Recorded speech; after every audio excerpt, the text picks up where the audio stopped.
Hello. Well, welcome to a first impressions kind of a thing, and it's my first kind of post-gameplay audio recording. Usually I just record as I'm going, but wasn't sure what I was going to do with this footage. I mean, everybody's seen playthroughs of Dark Souls 1 a million times, over and over.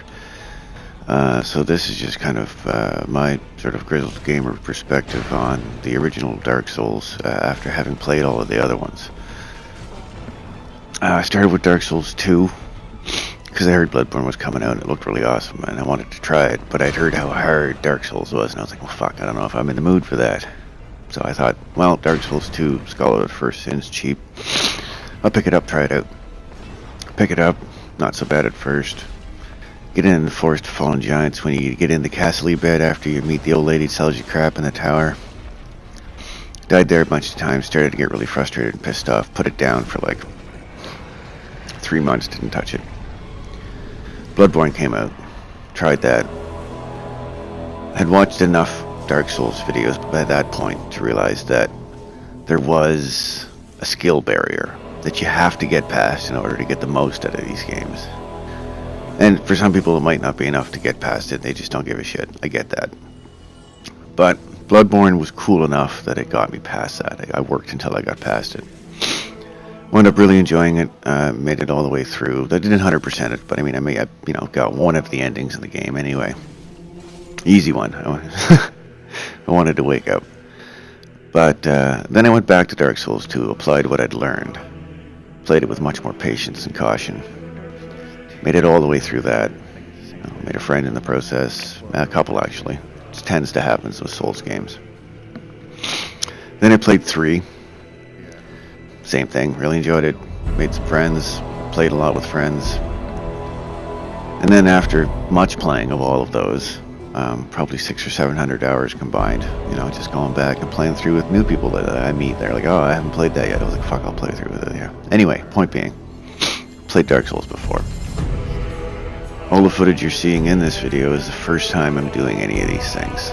That's my first fat guy demon in the first level boss fight. As far as first bosses, that thing was easy as shit.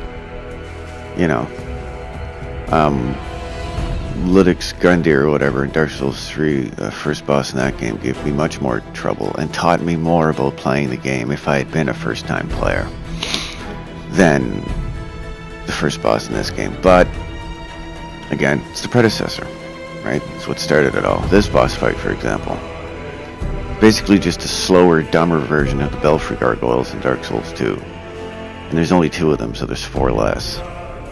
That was a fairly challenging boss fight, but I mean, I'm not trying to brag, but just for perspective, first time I went through there, I killed the Pursuer, I killed the Human Invader, and then I killed all 6 gargoyles by myself because I didn't know where the fuck I was going, and I kind of got surprised by it. Yeah, it was a close fight, but I made it, and so nothing up to this point that Dark Souls 1 was at all a challenge, but it was fun. I enjoy the atmosphere, the layout, I'm starting to see for myself what people say about the game design, how it's a much more cohesive and connected world, and I thoroughly enjoy that about it.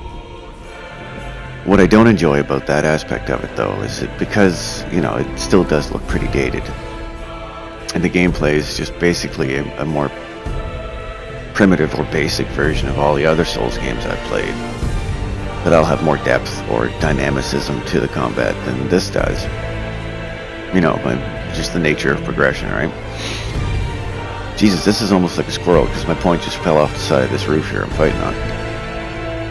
So yeah, the inability to fast travel really kind of grinds my gears because a lot of these areas, like this wooded area, it would have been cool back in the day, but nowadays it doesn't hold up enough for me to want to go back purely for the atmosphere.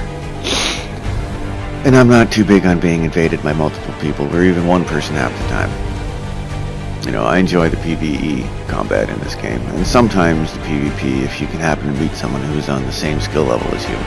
You get a better fight that way. Anyway, haven't had too much PvP in this, so I can't really comment on it. Don't really care to, it's not my thing.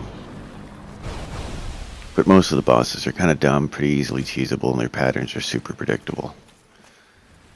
So, I can see people playing this for the first time and having a hard time with it because of, the way games were trending at the time with the regenerative health and the respawning 20 seconds back from where you died. But for me, this is just, the evolution of where games like The Legend of Zelda, A Link to the Past, and the Super Nintendo were going.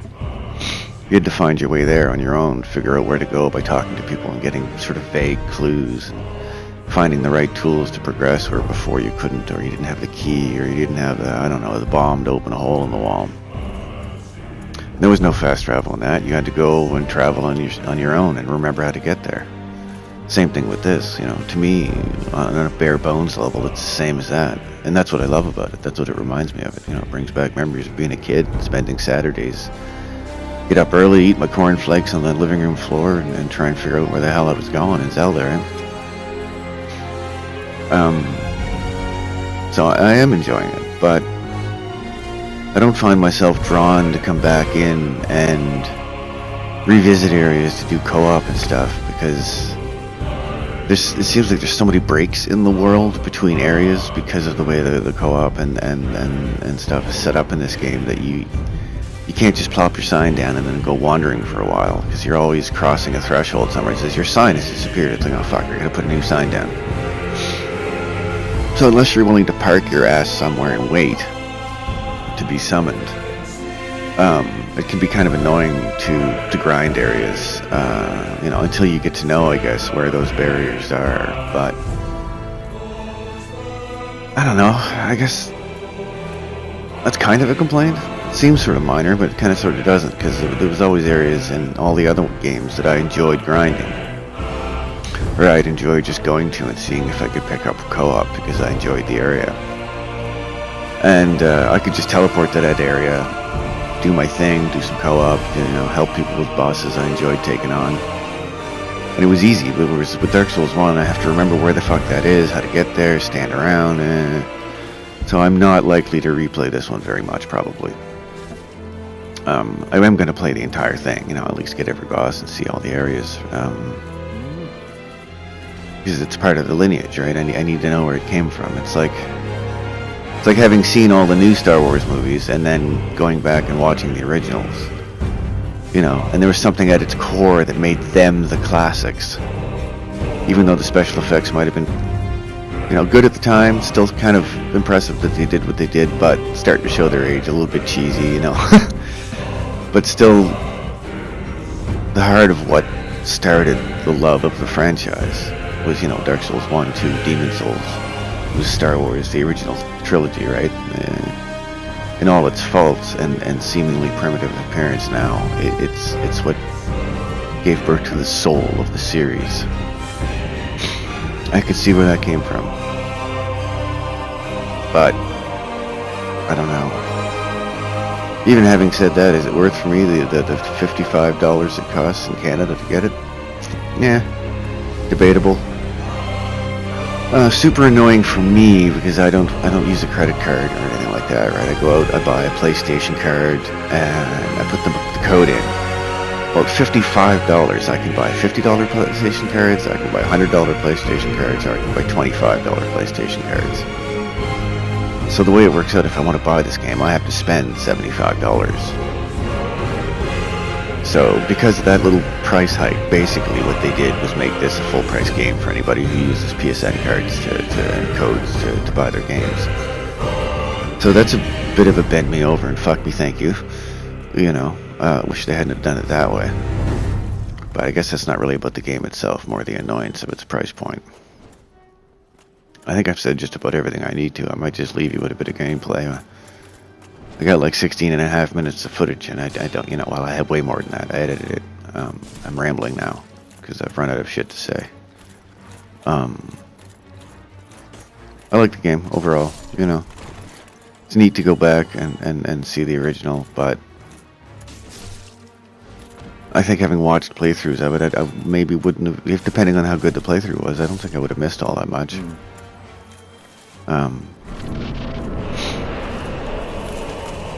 I understand more about the connectivity of the world having played it, because most people tend to edit out the backtracking and foot travel to get to and fro to where they need to make a more complete, to make a playthrough video of this. So I didn't realize how much of it there would be. That's my one big gripe. Much as I enjoy the layout of the world, it's too dated now for me to want to just go sightseeing. You know, even like a good visual remaster, like, well, or upgrade, like the jump that GTA 5 made from PS3 to PS4. That still has me coming back to go for walks in the world, to do my random squirrels, to just go for drives and listen to music, because it still looks cool. I still enjoyed looking around in it. The remaster of Skyrim did enough graphically to improve it that I still enjoyed spending, I don't know, 75 hours just fucking around, kind of rebuilding my character from days of old, and just looking around and enjoying the world, because it was enough of an upgrade that it freshened the experience for me. So whereas on a gameplay standpoint, this experience is quote-unquote fresh for me,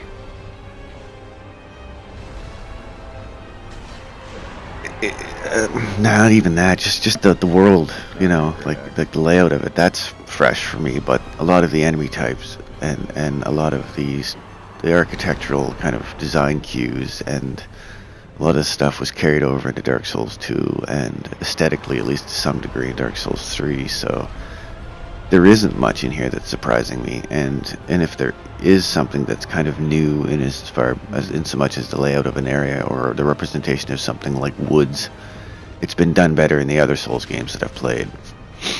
So I'm a little bit disappointed that way. I wasn't really expecting to be surprised. Like I said, having watched a good 80% of this game being played through, because at the time it was the only way I could kind of get it. I don't have a PC or a laptop or anything, or I don't have my old PS3 anymore. I tend to trade in old systems towards getting new systems, because, you know, it saves money that way.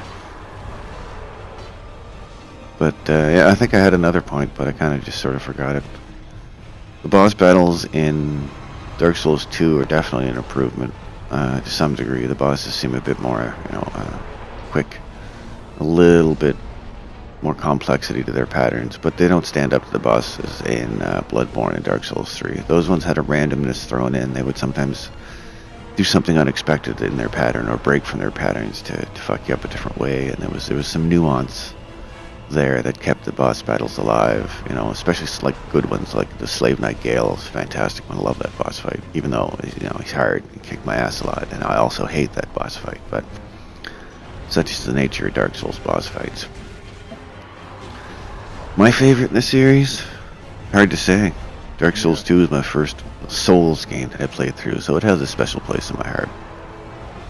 But it definitely feels more broken. I don't mean broken as in gameplay, I mean broken as a landscape. It feels shattered. It feels jumbled together. You know, this is the Lego set you buy that is a specific thing, and you put it together as that thing, and all the pieces are part of it, and it kind of has a more, you know, it's one thing. Dark Souls 2 is like what happens when you get 4 or 5 Lego sets, and at some point you take them all apart and jumble all the parts together, and then you might build something really cool out of it, but it always has that jumbled together feeling about it, because you're using different brick sets together that were never really intended to be used that way. Although, yeah, you know what I'm saying? Kind of a Lego analogy there. So Dark Souls 3 felt much more cohesive, and it gave you the ability to fast travel. And I don't know, I think maybe they could have implemented it in this. Whatever code is in the game when you get the Lord Vessel that allows you to fast travel, they could have just given that to your character. I don't know if that, like, I know Jack Diddley squad about video game programming, so I don't know how hard that would have been to do, but I wish they'd have done it. I guess that's my impressions, you know. There's some gameplay. Nothing much gave us too much trouble. There hasn't been a boss that I've died to yet.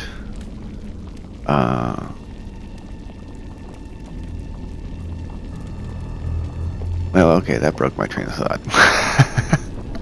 I love the smile she gives. That's classic. That's good right there. Yeah. So, you know, the Sunlight Bro you see in the video is Royal. We played through all the other games together, so we're both experienced Dark Souls player. Neither of us has had or is having trouble with this game. He's played through it before. This is my first time.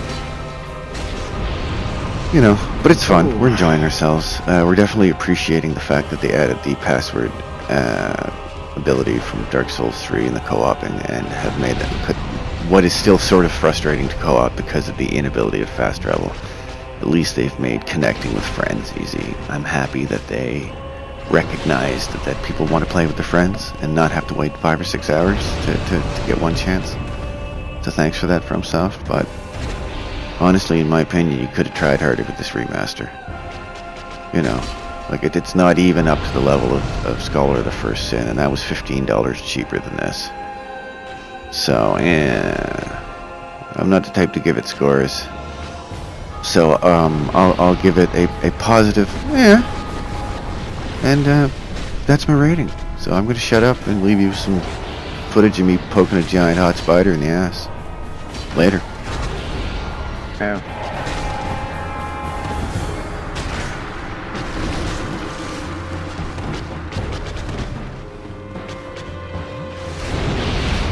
Yeah.